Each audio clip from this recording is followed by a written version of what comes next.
Hi, welcome.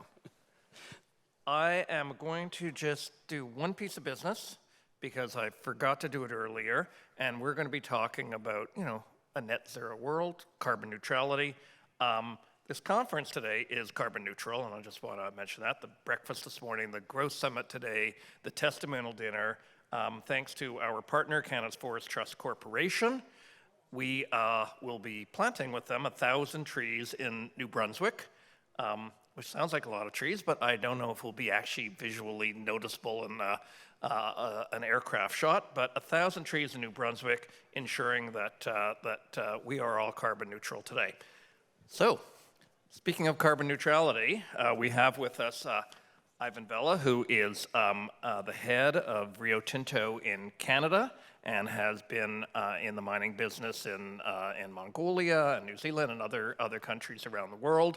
Rio Tinto, of course, is a key player with major assets, such as Alcan, such as Iron Ore Canada, and very innovative and a real leader in the space that we're going. So, look, I just said a small thing about Rio Tinto, but you could probably explain it to people better. Maybe we just start there as a kind of establishing shot. If you just tell us a little bit about the company and its role and objectives in Canada. Sure, thanks, Ed. It's great to be here, great forum, and good to be able to talk about the energy transition and our role there. I guess, let me start. First of all, I'm only new to Canada. I've been here about 18 months. I'm the chief executive of our aluminium business and our interests across North America. And the key pieces, you've already mentioned two very long-standing parts of that business. One was Alcan, which is a household name across Canada. I think everyone would recognise that. If you don't, you think about the aluminium foil that you buy, there's that name. Alcan has an incredibly long and proud history in the production of aluminium from Canada, grew up basically 100 years ago, and Rio Tinto acquired Alcan in 2007. IOC, an iron ore business up in Labrador, amazing business. It's been there a long time. It has got some of the highest grade iron ore in the world, best positioned for producing green iron, and we're very excited about the developments. We can talk more on that. We also have a minerals business, nearly 70 years old as well, in Quebec, that produces iron and titanium. It produces scandium, so a bunch of critical minerals. Titanium, you can imagine how important that is right now as different countries around the world, particularly the US, are effectively having to replace a lot of defence assets that they have sent to Ukraine for the war. And the ability to produce those materials close to home is very important. We have a diamonds business in the Northwest Territories as well. And if I expand then across into the US, we have a big copper business as well, and a borates business. So quite a presence. I think the takeaway is Rio Tinto is not necessarily a household name. I was talking with someone this morning, and of course tech is all over the newspapers. Wonderful, wonderful company, great business, really important in the energy transition with the minerals. Their household name in mining and metals in Canada. Rio Tinto's orders of magnitude bigger in terms of our presence in Canada and North America, but we just maybe not as obvious to people. Right. So minerals are so important to the energy transition. It's I think in some ways this is something that people are only starting to focus on. I think it's the World Bank says that we'll need a 500% increase in mineral and metal required to produce clean tech if we need to in order to meet the Paris objectives. So people keep tossing around critical minerals. What are critical minerals, and why do we need them so badly? Okay, so each country's got a slightly different definition of critical minerals, ironically, but critical minerals are those materials that we need in the pursuit of the energy transition as we decarbonise our existing world and build a new energy platform. We've been existing with energy based on fossil fuels now for over 100 years. It's very entrenched, very ingrained, and it's served us very well. Now we're trying to move off that, and that's going to be difficult. It's a daunting task. And you need, ironically, a lot of materials to do that. You need aluminium, you need copper, you need nickel, you need steel. And these materials, of course, as we consume a lot more of them to build the infrastructure and to build that new suite of assets to underpin the energy that we need, the last thing we want to do is make the problem worse. And so one of the things that Rio Tinto is focused very heavily on is decarbonising our existing operations as we grow them so that we don't further contribute to the issue. Right, okay. Now all of this is tied, they're critical also, I guess, they're critical minerals because of their role in the energy transition, but they're critical in national security terms increasingly as well. How's your company deal with that? Or first of all, I guess, are you caught between the governments with which you operate around the world? We're not. I mean, we obviously supply customers all over the world, and we focus our attention to provide that security of supply with our customers, whether that be Canada and the US, whether that be in Asia with China, Japan, Korea, Taiwan. But our focus is on the security and that connection and that relationship with the customer, wherever they are. And our business has been, in fact, just turned 150 years old last month. And we've got very long-standing relationships with customers and a lot of trust and connection there, and I think that's what they value. Our ability to give them that certainty that we will keep supplying the material they need is so important to them. I think what we're seeing a call from, and I'll use the US as an example, is here's the list of things we need, critical minerals, and some of that's little things like it's not copper and aluminium, it's gallium or scandium or some rare earths as they call them. Can you help us there? And what we're looking at then is, well, how do we either develop a new project, a new mine, or extract that from our waste streams? It might well be that we've actually got that mineral available to us, we just haven't realised it and valorised it from our waste, that we could take that through and then give the US administration and other customers that confidence that we can cover their needs. We've heard a lot on the stage this morning about industrial strategy. And obviously you've been in a lot of discussions with the Government of Canada, and we've heard some announcements. Maybe you could tell us a little bit about how Rio Tinto fits into the industrial strategies that are being articulated in Canada.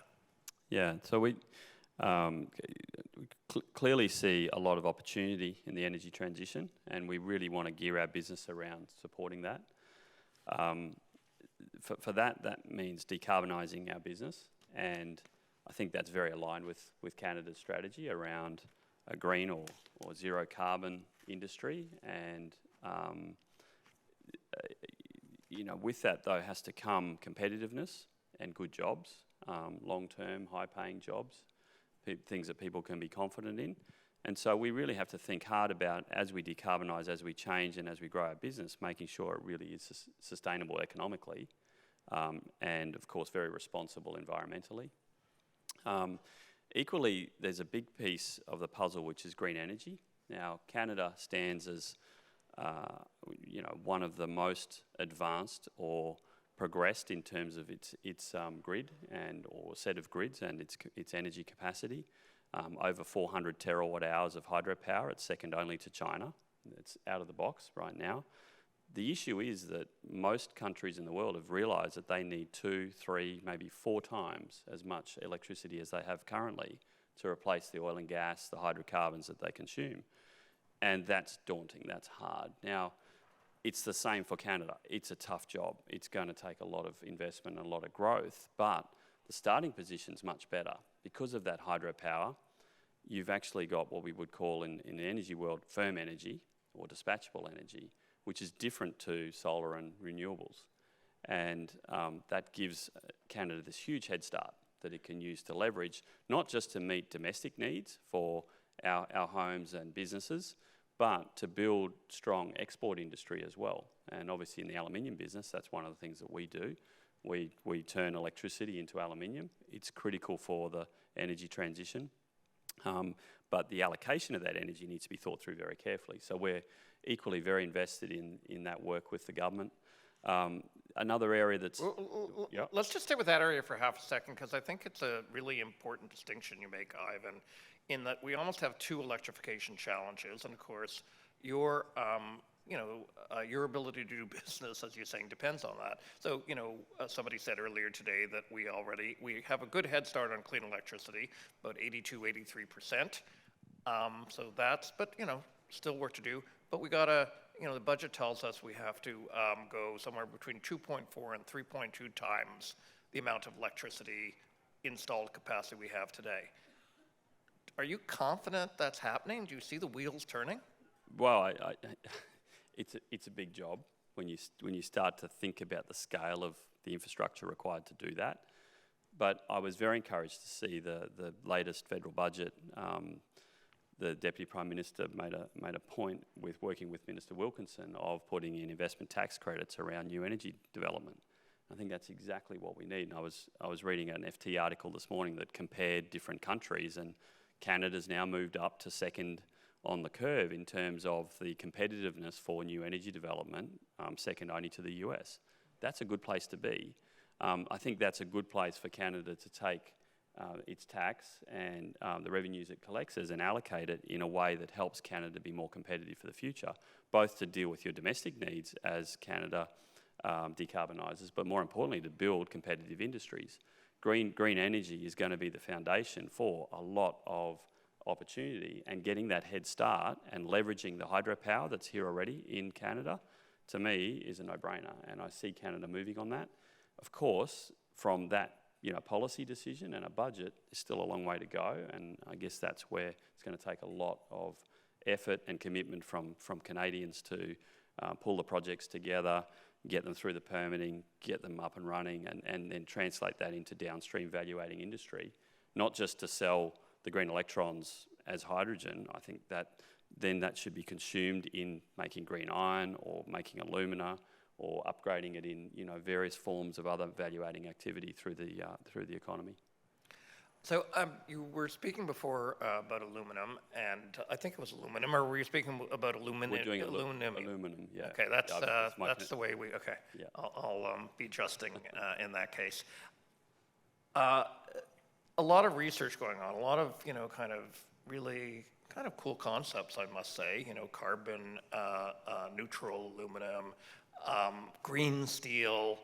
Just tell us a little bit about what Rio Tinto's its investment in research and how that's going to look as it comes out the end of the tunnel. Yeah, look, so there's, I guess to pan out, there's a lot of problems as we think about the decarbonisation of the world and the energy transition that require technology that hasn't been developed yet. So we're really clear on that. Rio Tinto's investing about $400 million per annum in R&D and in technology to solve problems that we think are very important. A couple of good examples. One is ELYSIS. So this is a new technology to develop or to produce zero carbon aluminium. And without going into all the technicalities, this is a very hard problem, right at the limits or the line of the edge of physics and science. And it's taken a lot of very clever people in our business, in Alcoa, partnering together over 20 years to solve this problem. So, we talk about fusion as one of the big breakthroughs out there. Well, this is in that territory. It's a really tough problem, and we've cracked it. Last October 21, we started up that cell and got it working, proved it, and we're now working as fast as we can to scale that. Another example is green iron, and there's lots of people talking and looking at this. We have a huge amount of investment and research going on in partnerships with universities and other partners around the world. At face value, it sounds simple to use hydrogen and DRI, direct reduction, to produce green iron. The reality is it's not that simple, and it's also very energy intensive. And so we have to think about it, not just solving the problem, but also doing it in a way that's very efficient with the green electrons, because they're very precious. And so there's a huge amount going on in there.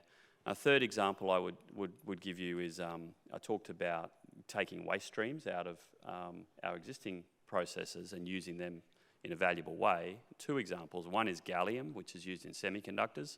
In the red mud that comes from our alumina refinery in Quebec is full of gallium. Now that red mud's been sitting there for years doing nothing. We run a process, extract the gallium, and all of a sudden we've got a source there right on our doorstep. And the second example is scandium, which is a material out of our minerals business in Quebec that is very, very expensive and very precious, but when you mix it with aluminium, it makes that aluminium much, much stronger as an alloy. That allows you to use that application to reduce the weight application for aluminium. You imagine that's good in aerospace. It's good in auto manufacture as well. I was sharing a story this morning that, with all the electric vehicles on the road, they've all got batteries in, and those batteries are heavy. And that will have some impact over time when it scales on the road infrastructure, all that extra weight across the road. So, there's hundreds of little things that, need these little problems solved.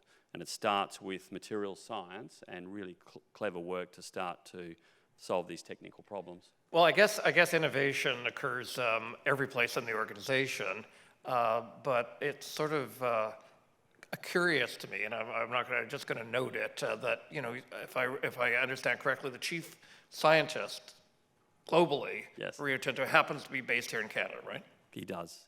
So Nigel Stewart works with me. He sits on my leadership team. Amazing guy.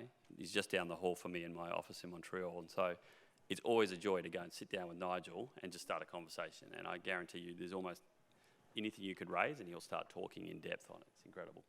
Okay, I want to get close to the end. I have two more things I want to ask you, and one is about the role of Indigenous Canadians.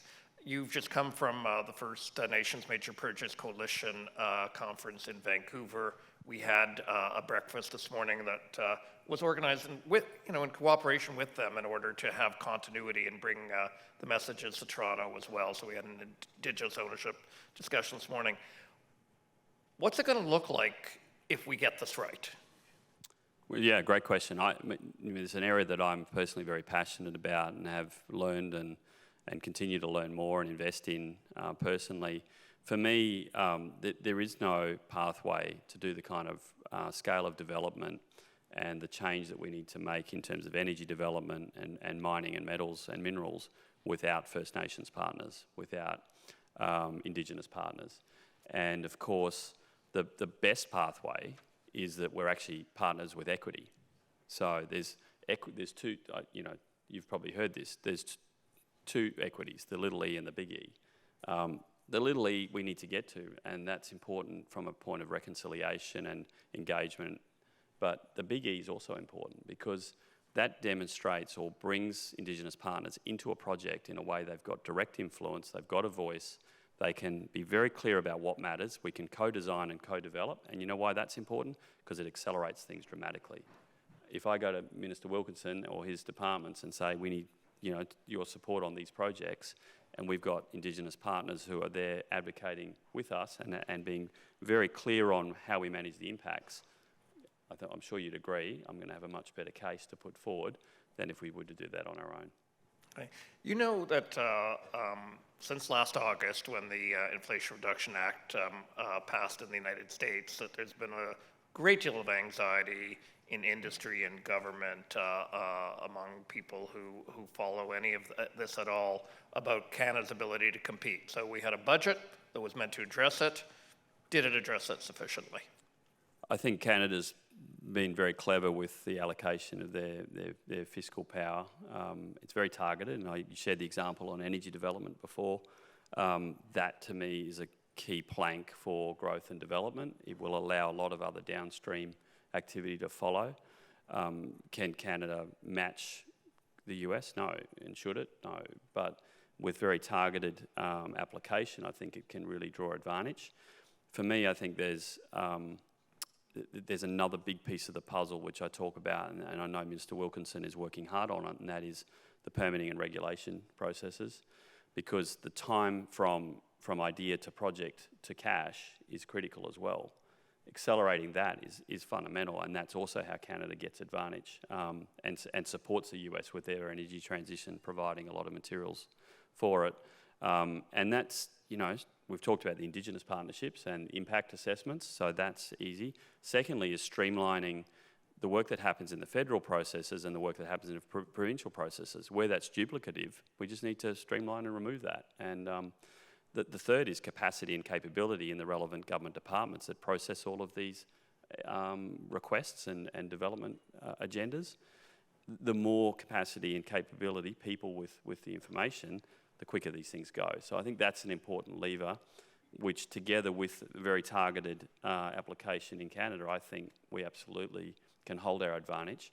And equally, we need to be looking at how we build to draw advantage from what the US is building as well. I mean, they're trying to rebuild their manufacturing sector. That's great, but can Canada be part of that? I think we can. So let's end on hockey, naturally. Good. Yeah. Well, you live in Montreal, and I think I'm a Habs fan. I'm a I think Habs you're fan a Habs too. fan, but they're not in it this year, so we'll talk about the Leafs for a moment. Tonight they're going to try to close off a series. We just started talking about that for a minute in the other room, and you said there's almost a straight line from that to the energy transition. So why don't you explain that all to us? Yeah. All right, so everyone's listening now. So look, I'm new to Canada, but I am following the hockey. I am a Habs fan, and it's not their year. But the Leafs, look, what I've learned about the Leafs is they've got a long, tough history. In fact, I read about the curse of the Leafs. 1967, if I recall correctly, was the last game. They've won 13. They're second only to the Habs at 24. Is this the year? So let me go back a bit. I'm new to Canada. I can't bring fresh eyes. I have worked all over the world. I've got an Australian accent, but I've worked in many jurisdictions. And I look at Canada, I think this is the richest country in the world. And I say that to people and they're like, really?